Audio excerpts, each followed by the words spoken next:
I got you, buddy. Hey, Matt, I was and Matt recording. and everyone else who was just in there having a conversation. This is John O'Leary. I'm assuming everybody can see me, and I was just enjoying listening to Matt and Antoinette and Casey, Chuck do life together.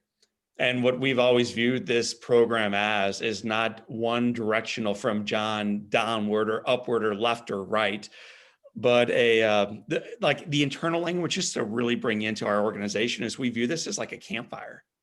And at a campfire, there's no one who has a place of authority. And there's no one who's better than anybody else. You sit around this beautiful thing called life, this campfire, this light in the middle of it all, and you share stories and you do life together and you come through it unified and better. And I think during this season called 2020 with COVID, Chuck, and many of us have dealt with that, and life challenges that all of us are dealing with, and political diversity that we're all dealing with, and all the issues we're dealing with racially, with injustices, economics, life. Man, what a day to come together, to huddle up, to sit around the campfire and to do life together. So I'm grateful, I'm honored, I'm humbled, and I'm looking forward to having studio lesson number 44 with my friends. So almost 4 years now of doing life together. I'm going to begin with a question. For those of us who are on mute, perfect. All you got to do for this one is to type it in. Let your fingers do the talking on this one. So the very first question will be, my friends, I've asked you in the past, what one word would you use to describe 2020? But it was too dark for me to ask that one again. So I can't go that way. Instead, we're going to go with hopefully a different type of question, but unfortunately will probably take us in a similar pathway. The question is, what one word would you use to describe the political environment here in the United States? So at your convenience, type in what one word would you use to describe the political environment, this political situation, this political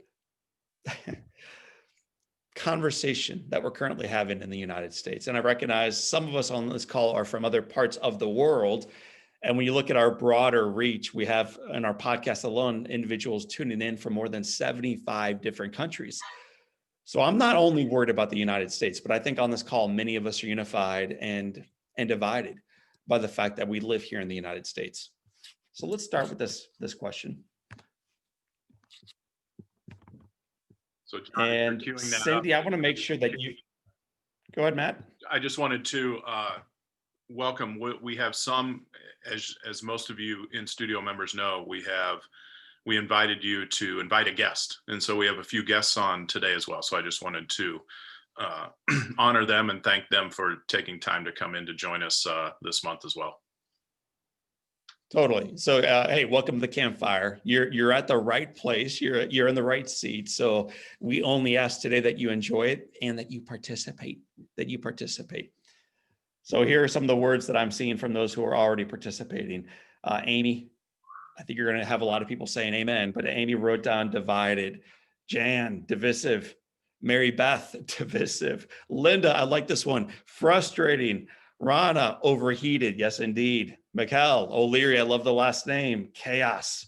Janet, baby, it's hostile out there. Michelle, horrible. Antoinette, hello, Antoinette. Chaotic. And then Andrew, divided. Raylene, hi, Raylene, challenging. Cindy, I'm glad you got your sound back. Hopeful. Ellen Murphy, yes, indeed. You wrote down dysfunctional. Menzel, you cheated. You wrote down 3 words, but I'll count all 3 of them. You wrote down and as one of the words, and polarized and paralyzed. I like both of those a lot. Polarized, yes, indeed. And because of that, paralyzed. Bill Alexander, hi, brother Bill. Challenging. Matt Miller, brother, divided. Michael Hoy, crazy. Yes, indeed. Disrespectful. I can hear now. It's discouraging. It's unhealthy. We could go on and on and on from there. I think you got the majority of the words that I'm looking for. So let me just show you 2 pictures that I think kind of represent where we are right now. And this could be at any rally. It could be at any rally. It could be at a Trump v. Biden. It could be count all the votes type rally. It could be a Make America Great Again rally. It could be at a Black Lives Matter rally. It could be at any of the rallies you see. Should we wear masks? Should we not wear masks? Should we vote left? Should we go right? All this stuff that is fracturing the nation right now. Where is it heading? Well, you see evidence of it in almost every single headline, almost every protest. Eventually, the bad actors show up. It becomes more riotous. And then it leads to these explosions taking place among our law officers. These explosions taking place. And so the question we should be asking ourselves is this: how can we move forward together? Like, how do we really begin to move forward together? And so that is going to ultimately be what the conversation today in studio is all about. How can we move forward together? Because it's not only in DC, it's not only in Springfield, Illinois, or in Jefferson City, or in Sacramento, or in Portland, but how do you at the dinner table move forward together? Many of you have shared with me personally, John, my daughter won't talk with me anymore because I vote one way and she votes another. Some of you are saying it's really hard in our marriage right now because one votes one way, one goes the other. How do we as a family around this little campfire, we only have a couple hundred as part of studio that tune in either live or after the fact. How do we move forward together? So it's a question I asked actually our digital community. Last Monday, I wrote a newsletter about, hey guys, how do we move forward together? How do we move forward together? So then I went on to unpack that and put forward a couple ideas that I thought might be helpful. And I reminded them, sometimes if you read your history, it can actually encourage you to better understand where we are and give you some solace, not only on where we are, but hope on where we are going next. And so last Monday, I shared a little history lesson with our community. And I shared the story of another very divided time in our nation. They called it the most divisive election in the last 100 years. It was the election between a Democratic challenger named Clinton and a Republican one-term president. No, not Trump, Bush.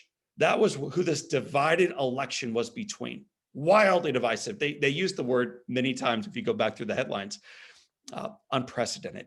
It was this unprecedentedly divided election that we bumped into. Eventually, with the one-term president losing, eventually the votes were counted. And then eventually this Democratic challenger rising up and becoming the president of the United States. And so it was this that I wrote about, not the election itself, not a day or two, or during that time when we're still frazzled immediately afterwards. I talked about that transition of power that has been peacefully taking place for centuries in the United States. It's actually unprecedented in global history that another party can come in peacefully and a baton is passed from people who feel one way about the way things should be run into another group of people who feel frequently the exact opposite way about the way things should be run. So this is a picture representing George Bush's last day in office. His wife Barbara is behind him, and this is a true story. George gets to sit down at his desk, and he's got to think through not only the last 4 years as president, but he'd been in that Oval Office for the last 12 years between president and vice president. He had to think through what should he now share with the challenger who had said all kinds of horrible things about him, about his family, about his party, about the last 4 years, about the last 12 years, about a guy he respected and loved named Ronald Reagan. What do I say to this gentleman from Arkansas named Bill Clinton? What's my encouragement to a guy that I disagree profoundly with? How do we move forward together? It's a worthy question to ask yourself right now. Many of us don't want to ask it, and we certainly don't want to answer it. Not now, not when we're as hot as we are, but maybe we should consider asking it lovingly. So how do we move forward together? That was the question Bush asked himself as he grabbed a sheet of paper from the desk, put it on the credenza, and wrote a letter to the future president of the United States, about to be sworn in. Hand on the Bible, right hand up. Here we go. So what advice would you give? That's what the newsletter was about last Monday. Let me go back to Bush writing the letter. This is what he wrote. And I'll keep it in front of you so you can read in your very own George Bush voice from Jan 20th, 1993. But what a beautiful letter. Dear Bill, when I walked into this office just now, I felt the same sense of wonder. By the way, that comes out of the book In Awe. That same sense of wonder and respect that I felt 4 years ago. I know that you will feel that too. I wish you great happiness here. I never felt the loneliness some presidents have described. There will be very tough times made even more difficult by criticism you may not think is fair. I'm not a very good one to give advice, but I love that word, but just don't let the critics discourage you or push you off course. Can you imagine giving someone the advice of that, a guy that you disagree profoundly with? Just don't let the critics discourage you or push you too far off course.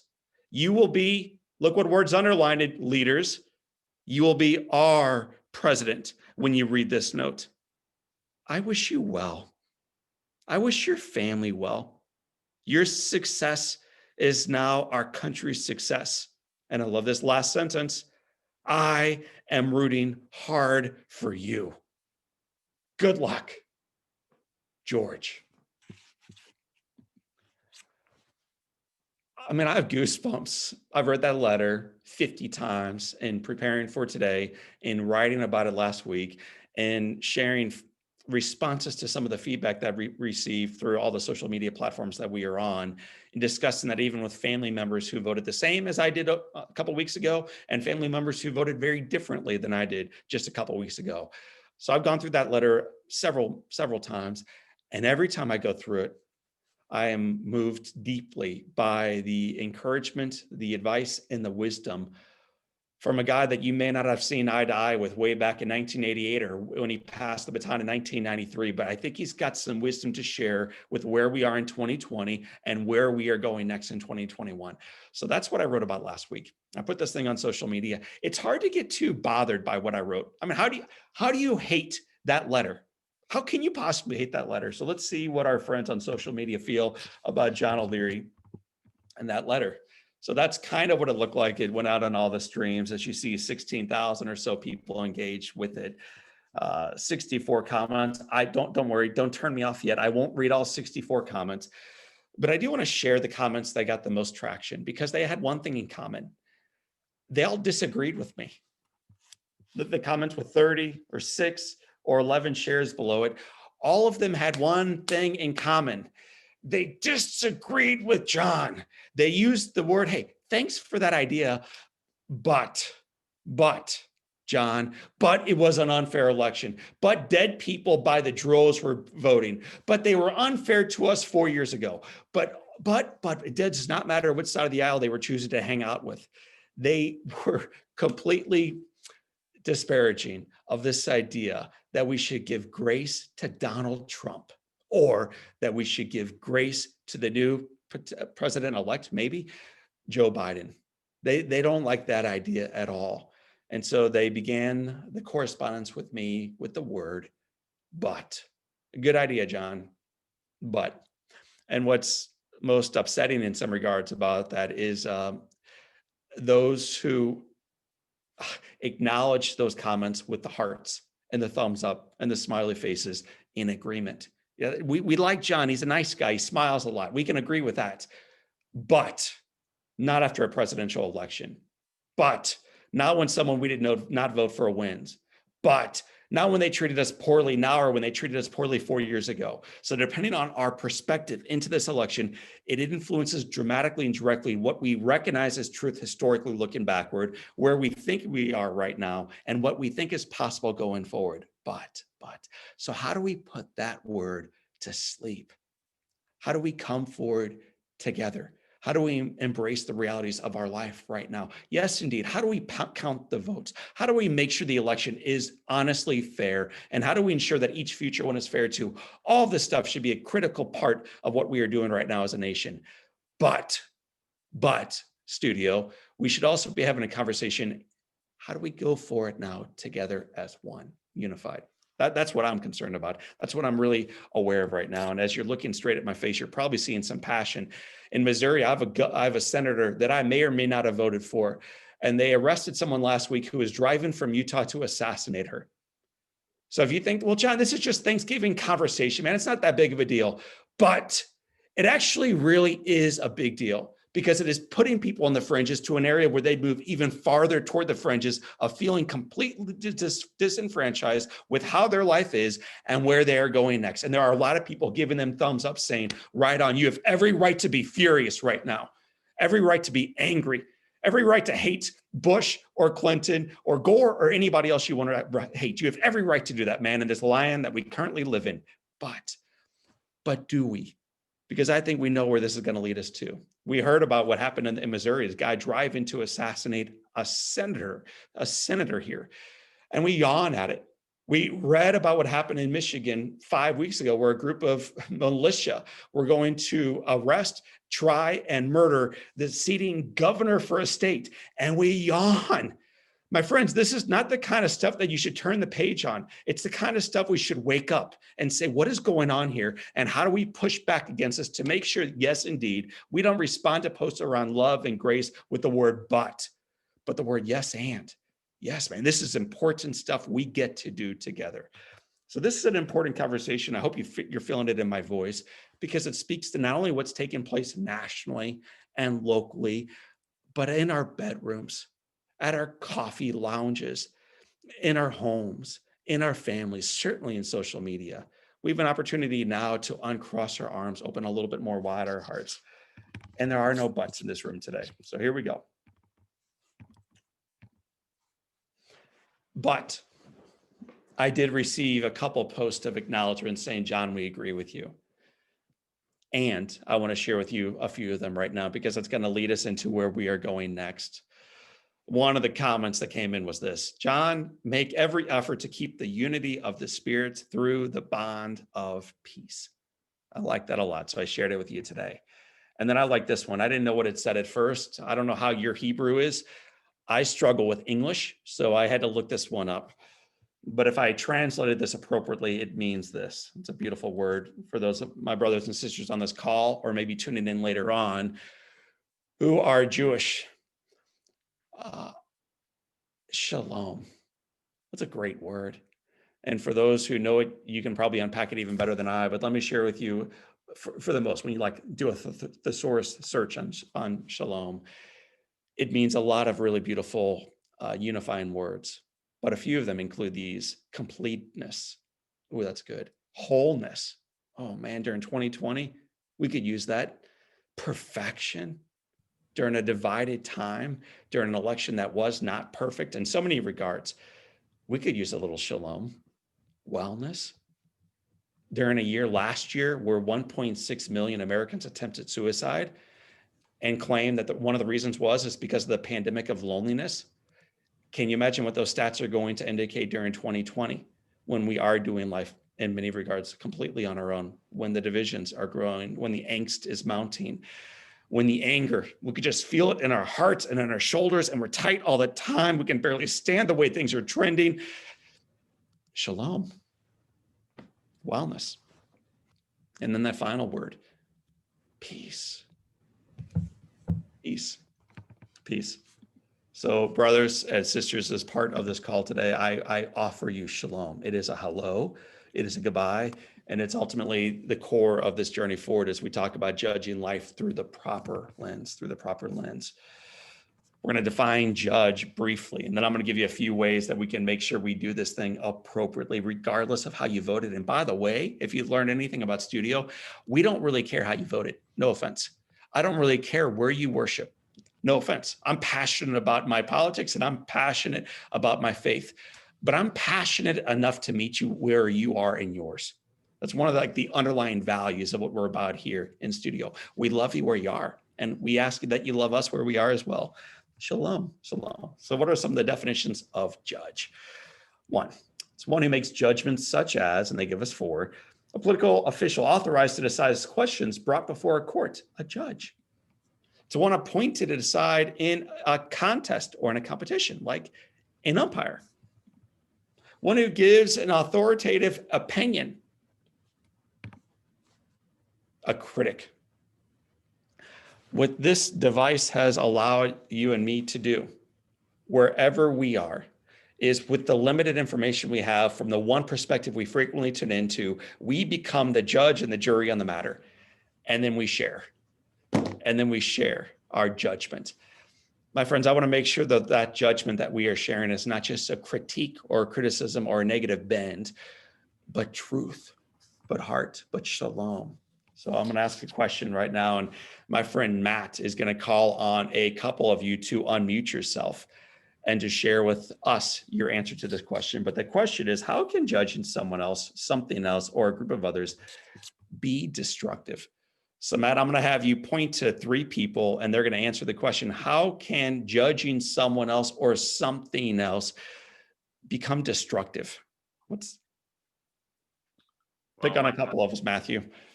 My Hollywood Squares is probably a little different than everyone else. And so I will first call on Raylene.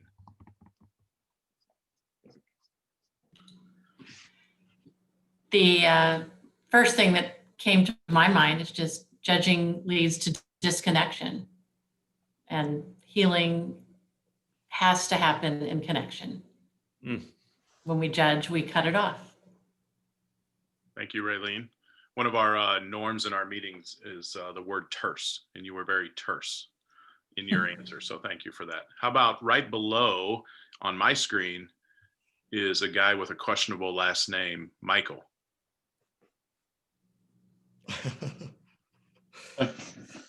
Well, when it comes to judging, I've learned the hard way, especially going through addiction recovery, that I have no right to judge anybody else, that I have that for me to live my life how I want to live and how I want others to see me. I can't turn around and judge them, even though I'm guilty of doing it myself, especially with the election, and relatives who think, and friends even, that I disagree with or they disagree with me. And on Facebook, I was the one who would be trying to incite things. And until finally, several months ago, I just learned that I can't do that anymore. That it made me feel, I don't know, gross. Thank you, Michael. I'm going to call on one more, my good friend, Jen Lilly. Hey, Matt. Hey, John. Hey, everybody. First thing that came to my mind is it's a reflection of yourself.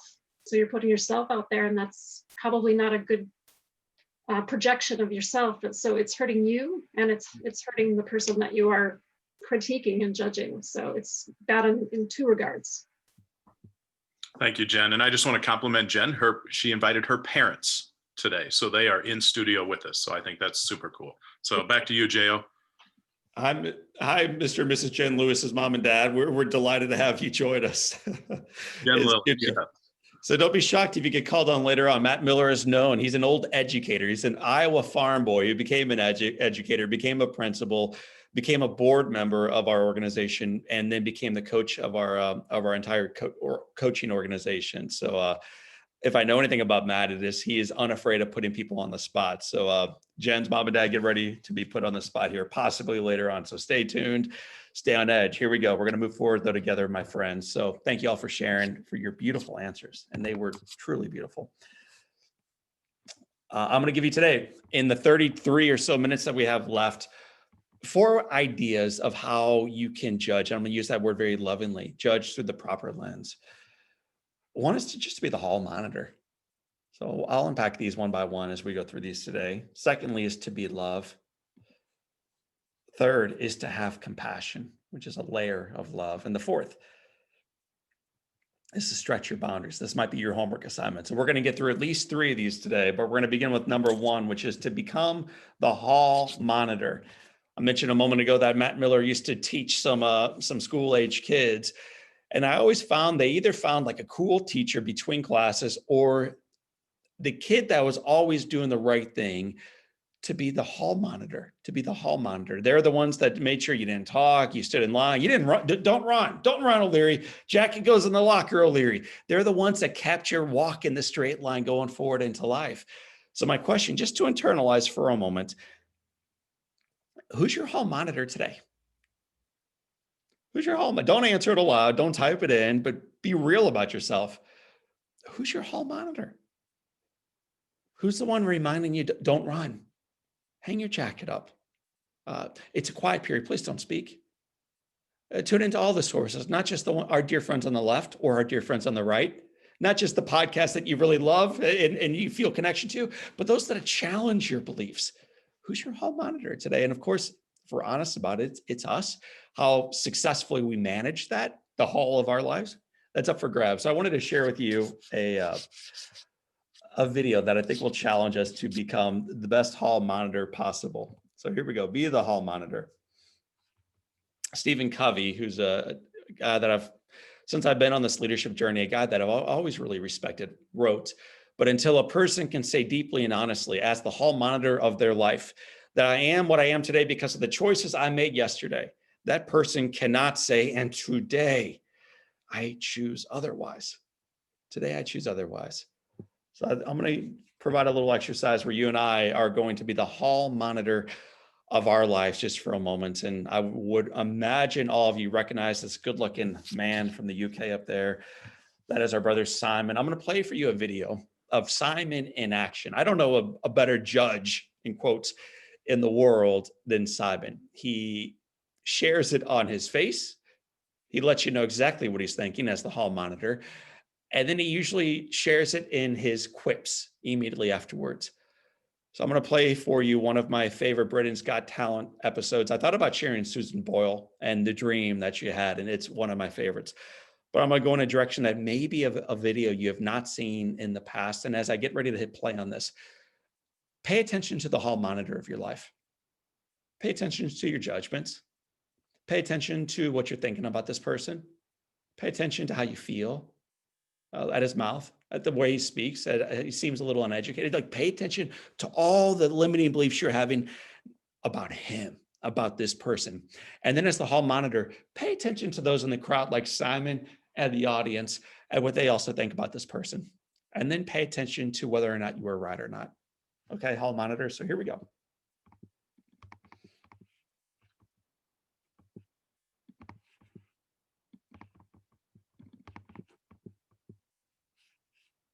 I wasn't expecting that. So you work at Phone House, and then you do that. I wasn't expecting that. They sat back there, these smug judges, and I'm not referring to the three in the booth.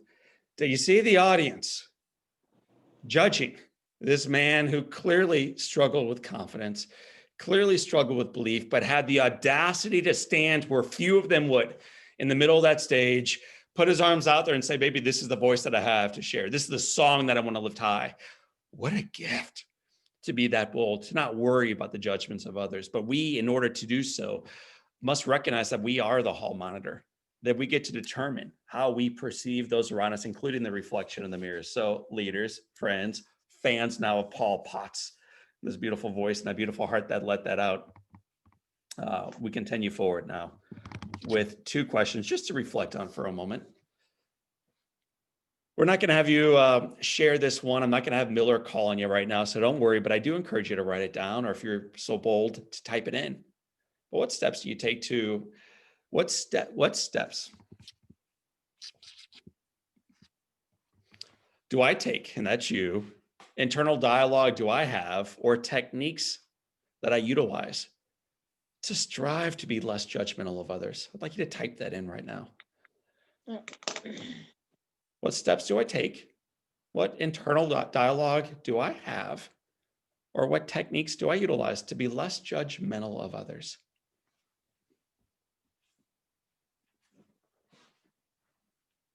Fill it up.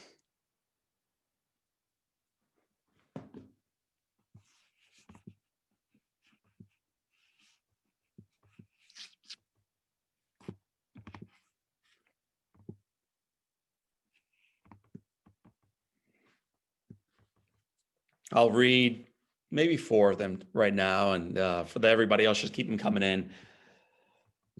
And by the way, I read them aloud in part so that you recognize this is completely live, but also for the folks that aren't able to tune in live. You can imagine a lot of folks between homeschooling kids or on sales calls, or many of our leaders are teachers. They're not able to join us live, but they do after the fact. So your encouragement now encourages them later on. So Amanda Clark, Remind myself that everyone has their own story to tell. That's beautiful. Jen Lilly, you're stealing number 3 from me, Jen Lilly. I put myself in their shoes. My brother with the same mother, Michael O'Leary, I tell myself that I am no better and no worse than anybody else. Mary Beth Fox, I pray for grace and God's wisdom. Mine is not very good. I'm with you, Mary Beth. We'll do 3 more. Jan V. I try to remember that I don't walk in their shoes, so I have no right to judge them or anybody else for that matter. Jill LaRock, cool name. I remind myself that relationships are more important than being right. That is so good. Go to a tattoo parlor, Democrats, and get that on your right bicep. And Republicans, go to a tattoo parlor and get that on your left bicep. I remind myself that relationships are more important than being right. Oh, that's so good. I wonder if George Bush, somewhere in the quiet of his own heart, had that guiding forward his pen stroke as he said, "You are now my president and I am rooting hard for you." Because relationship is sometimes more important than being right. Final one I'll share, this one from Rana Swanson. God taught me this one. My daughter Rebecca died, and when someone was really getting on my nerves, I could feel God whisper to me, what if that was Rebecca? Suddenly, I was flooded with grace and I was flooded with love. Thank you, Rana, for reminding us of perspective, of the power of relationship, of the gift of this moment, and the truth that tomorrow is not promised to any of us. And so as we get armored up to go into battle for the day, for things that aren't quite as important as we claim, when you've lost a child, you recognize what matters most. And it either makes you bitter for the rest of your days, which is common, and I understand it, or like Rana exemplifies, it makes you this compassionate, faithful, empathetic, beautiful person. So what if that's Rebecca right over there holding the sign that you disagree with? Powerful. So that was step 1 of judgment and being the hall monitor. The second is this, knowing that judgment isn't about what I perceive, but also what I view and read. How can I be more intentional in limiting the divisiveness and the anger of the day? And my friends, don't write anything down for that one. Instead, I'll type this one into the chat here in a little bit so you can just click on it directly. But I'm going to encourage you to go to our Live Inspired podcast for the week. We interviewed a woman named Tiffany Shlain who takes a tech Sabbath once a week. Once a week, she goes 24 hours with no Fox, if you can imagine, and no MSNBC, no Rachel Maddow. Can you imagine doing life without Rachel? She does somehow. No CNN, if you can imagine, no blogs, nothing like that. 24 hours with no screens to connect with nature. She's not a very faithful person, but for me, when I tried this, I've done it now 2 times over the last 2 weeks, to connect with God, to connect with a spouse, to connect with an animal, a child, a neighbor, human beings, to do relationship, to experience grace, to walk with no screens, no technology at all, pulling you in a different direction. So as you look at question number 2, I'll put it back on the screen in front of you. The answer that I'm strongly encouraging you to give yourself today and then going forward is to check out the Live Inspired podcast. It's the most recent one. It's with Tiffany Shlain. I'll type it into the chat here in a moment so you can link directly into it. But I'm going to encourage you to be highly mindful of what you take into your heart, because it's going to influence the way you show up in your life beyond. So consider taking a tech Sabbath over the next 2 weeks. Our team here at Live Inspired has been challenged by their friend, his name is John O'Leary, to take 1 day off work over the next 2 weeks. And it cannot be called Thanksgiving. So take 1 day off work over the next 2 weeks to be with your family, to be with your loved one, to be with a good book, to be in nature, to be with God, and to be without your screens. I want you to be without all that for 24 hours.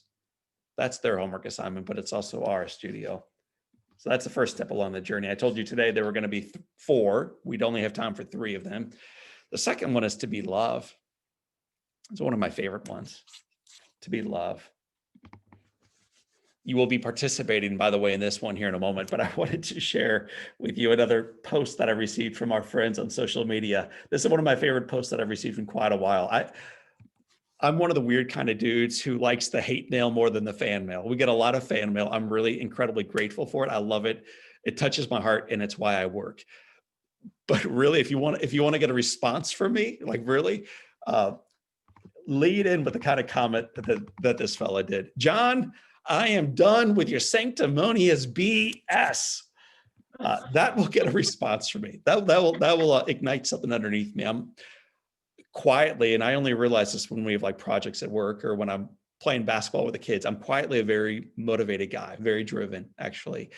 And when someone calls out sanctimonious BS in me, I want to know what they're talking about. So this guy and I have been having conversations back and forth, but eventually he said, done, I'm done.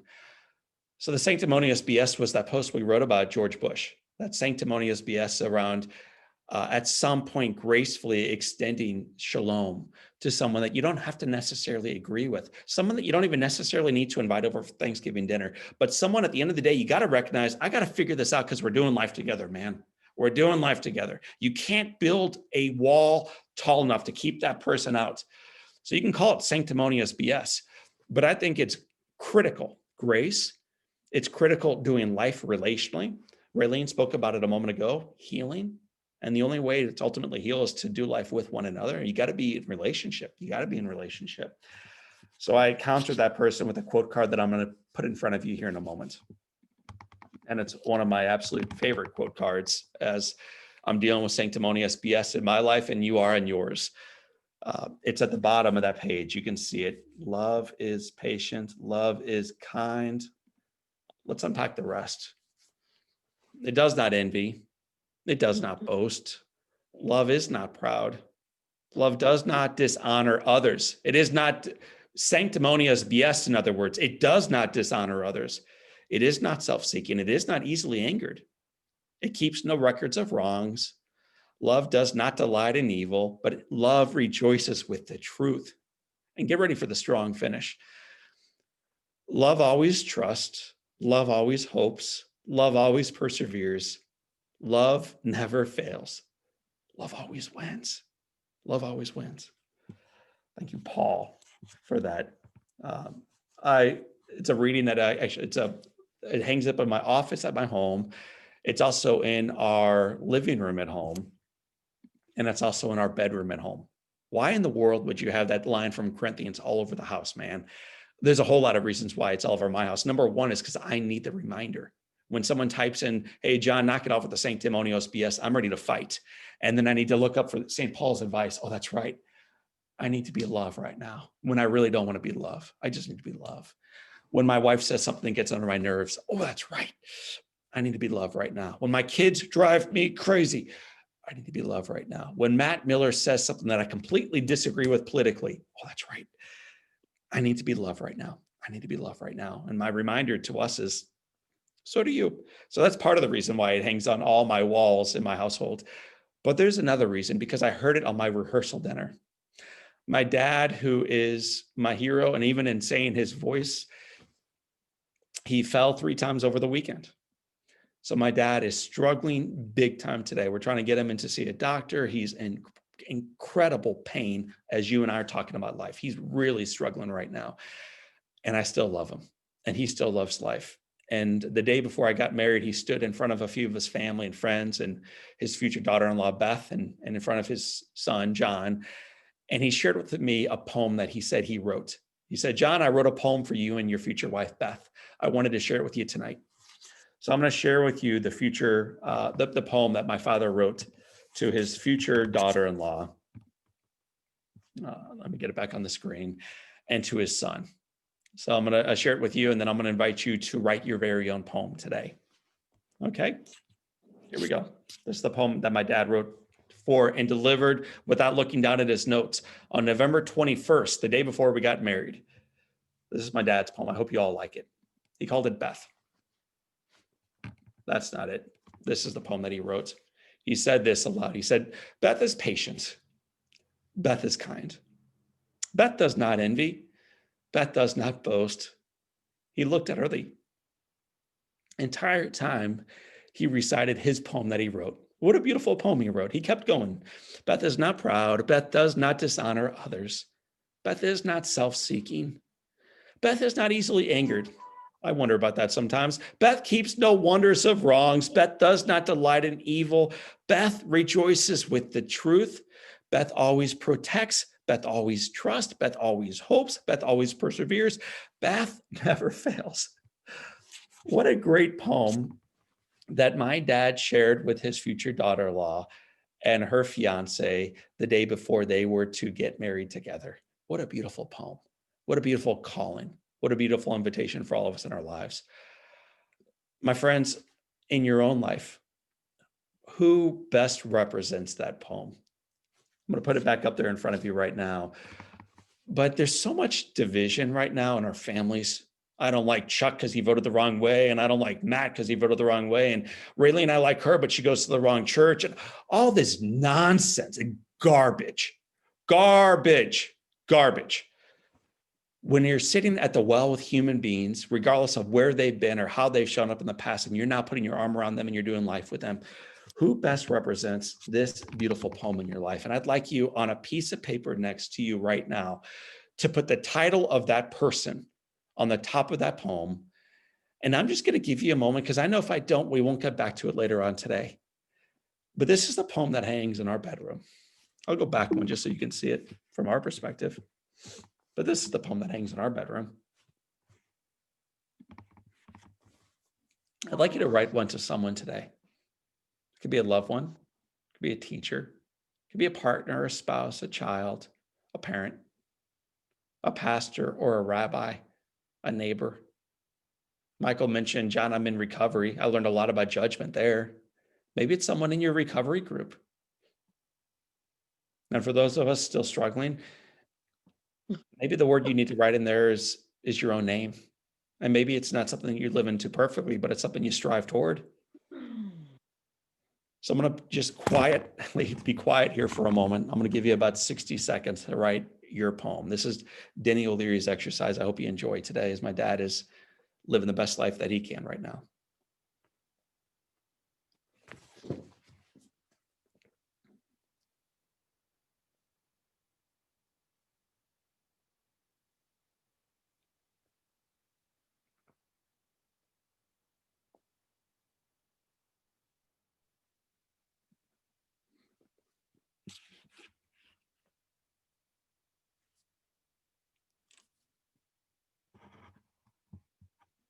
"30 seconds.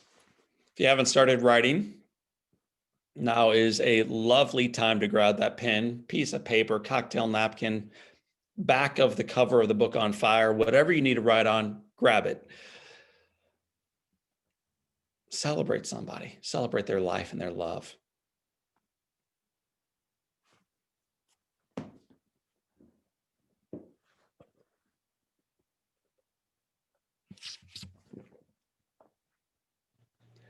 And Matthew Miller, you and I have a little back and forth of good cop, bad cop. And I like to be the good cop. I like to be the guy that people are like, I like Johnny, smiles a lot and he's sweet. I like you to be the one then who calls on them in class and stirs the pot a little bit. And you're the one that gets in a little bit of trouble. So right now with our friends doing life in their homes, I'd like you to call on one of our colleagues, one of our friends, to share who they wrote that poem for and why they chose that person. Well, I won't expose you to our in-studio family, so I'll continue to be the bad guy. Actually, I just took a picture. Our good friend K2 literally shot at his screen, and what's hanging on the other side of his computer is exactly that. So I'm going to call on him first. So with the few minutes we have left, K2. Yeah, so it's so funny you brought that up, John, because literally I stare at my computer all day long, and it's right above literally I don't even have to move my head, and yet I just realized I never read it. It's just, so that was very convicting to me. As far as the person, I'm guessing, having done this for a while with this group, it'll probably be a lot of people, but I think Jesus, man, that's the only thing I can come up with. I wish I had somebody, that's in my immediate circle that I could think of. It feels to me like such a high standard, and that's the one that I fall back on. So that's what I got today. Thank you, K2. Mary Beth, thanks for typing it in. Let's, for those of you that want to share, go ahead and chat as I'm calling on a couple more so you can put yours in. I'm going to call on Amy. Hi, everyone. It's funny. I started writing it and I left it blank. I left the blanks in there because similar to K2, I think it's such a high standard to place on a human. And I think at the end of it, I want to write my own name and just use it as something to strive for. So good. Thank you. How about Brooke Lewis? Well, I feel like they both took my answers because my first thought was Jesus, because I know that it is he loves me and he takes care of me. And when I remind myself of that, I remind myself that the person in front of me, he loves them too. And there isn't a place for judgment on my part if he loves them. And then I thought, well, then John started talking more and was talking about the blood, who it should be. And so Amy, I started then writing my own name because I'm the only person in control of myself and my actions. And what I do is and can be a light for other people. So if I choose to be patient and I choose to be kind and I choose to not boast or not be proud, at some point in time, my actions will impact other people, whether I see it or not.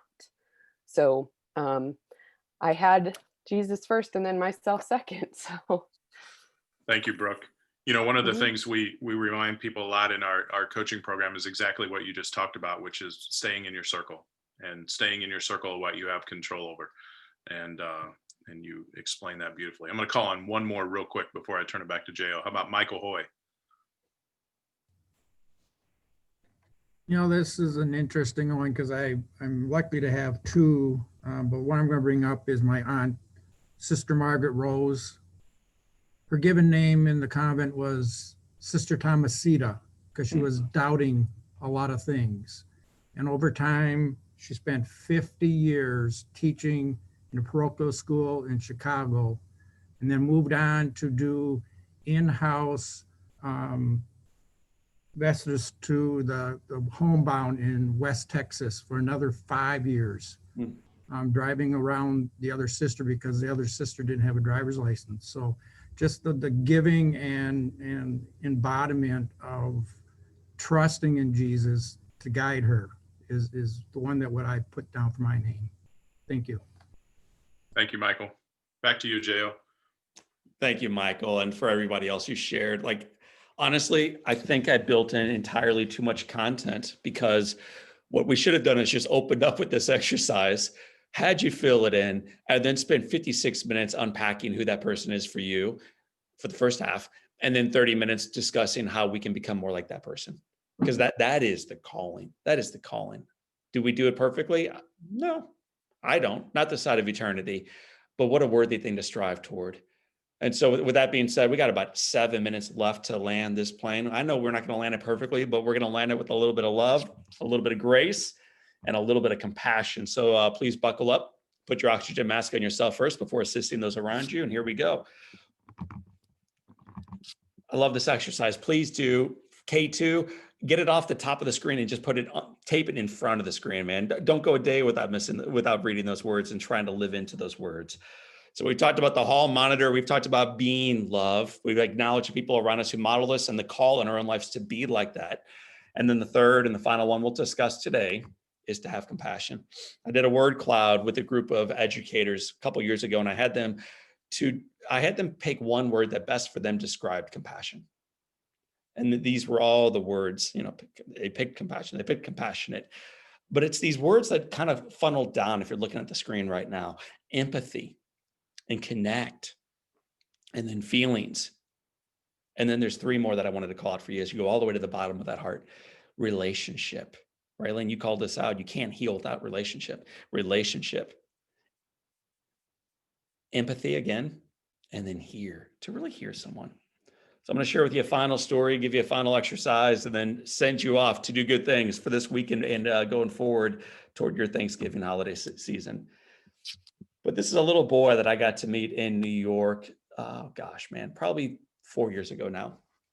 I spoke at a a successful business in New York, but when we're on the road, we always like to sneak into schools at the same time. And so I'm in this school with a group of underprivileged kids, deliver a seminar to these kids, hugging them, hanging out with them afterwards, just kind of doing life with kids. It's the best part of doing the work that we do is partying with kids after we speak to them. And one of these little guys, you saw his picture a moment ago, comes over to me and he shares with me something that surprised me. So I looked down at this little guy, he's pulling on my shirt. And he looks up at me and then he shares with me a sentence that candidly made very little sense to me. We are the same. So I look back down and I see a little African-American boy. I know the school district that I'm in, he's underprivileged. I know that it's 100% free and reduced lunch. I know that from what the principal said that they're all single parents, or they're from like second or third generation. So it's usually the grandparents or the great grandparents raising these kids. And I'm looking at this little guy and he's saying, we are the same. So it's not exactly registering. We are the same. So I look down at him and I go, we are we? And then he looks at me again and he says these words, we are the same. So I think it's cute, but I'm not exactly following. And then he holds up his right hand. I'm going to hold up mine and I'll hold up his. But it turns out he's got a right hand and the fingers have, well, he was born this way, but essentially they're all missing from the knuckle on into the hand itself. And with that, he pulls me in, he hugs me tight, and he says one final time, now the third time through, we are the same. We are the same. We are the same. What I know to be true from my previous job as a hospital chaplain is when someone passes away cognitively and you're able to harvest their organs, one of the questions that is asked is never, where did they worship? Like, will the heart transfer appropriately? What color skin do they have again? Like, did the lungs work? No, black, no, that won't work, unfortunately. They never, ever ask that garbage, ever. They do ask about other things, like cancer, smoking, things like this. But they never, ever ask about where did they worship? What did they think about the Democratic Party? How did they feel about Rachel Maddow? What did they think about Tucker Carlson? How did they vote in 2020? What did they do? None of that stuff matters. What they know in the organ transplant slip is we are the same. Thank you, God, for the reminder. Because although we've lost this child over here, because I work with kids 17 and under, and most of the babies we lost were under the age of 5, tragically. For the parents that decide to give that gift of life, regardless of the background, from where they worship or the color of skin they had, it can be a life-giving gift to more than a dozen children that receive the gift of that life in their lives. We are the same. We are the same. And how frequent it is in my life, and if I know you well, studio, in our lives, that we forget it. That we forget it. Because we look different. We're in a different neighborhood, different socioeconomic background, different upbringing. Different, all this stuff. We need occasionally, brothers and sisters, to have a brilliant, truth-giving, life-giving little boy step alongside of us, hold us close, hold up his hand and say, we're the same. We're the same. Knock off the nonsense, the sanctimonious BS, John. Knock it off. We're the same. So let's finish strong with just 2 questions. How does compassion change the manner in which we view those who we perceive as being different from us? Just type it in. We don't have the bandwidth to unmute everybody right now, Mr. Miller. But how does compassion change the manner in which we view those who we perceive as being different from us? 15 seconds.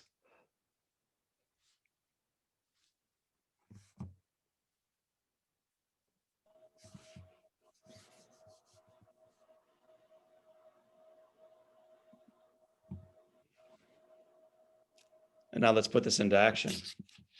I'll read a few of the chats that are coming in right now. It opens your heart. It encourages us to extend grace to them. It lets us give them room and grace. It lets us care instead of judging. This is so good. I think Mother Teresa says, if you're too busy judging, you'll have no time to be loving.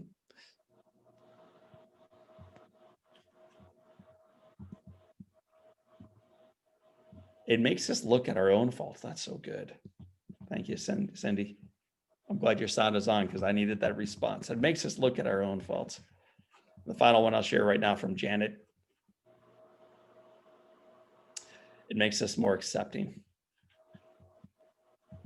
The divine in me allows me to see the divine in you. Namaste. Thank you, Michael, for that. Now, question number 2. This is your homework assignment, leaders. This is what we need, whether the Thanksgiving table is physical this year, digital this year, or non-existent this year. We need to be extending across the table and across the aisle to draw people in toward love, toward unity, toward togetherness. It's not sanctimonious. It's critical. It's life-giving, and it's time. It is time. So in a marketplace that seems to celebrate divisiveness, how can we draw others? By showing great compassion to them. So in a marketplace that is so divided and filled with anger, how can we be compassion? How can we show up as compassion?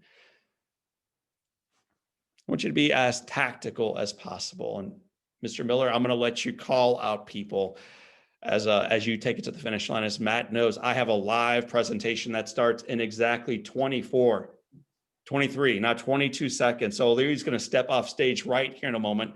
Mr. Miller is going to finish strong with all of you. As I get ready to exit stage right and Miller steps in from the left, here we go. I'd like for you all first to know that I love you. Seriously, I'm grateful for you. I pray for you. I'm humbled by your presence, whether this is your very first time or you've been around for the previous 43 episodes. So know that I'm praying for you to have an incredible therapeutic healing Thanksgiving.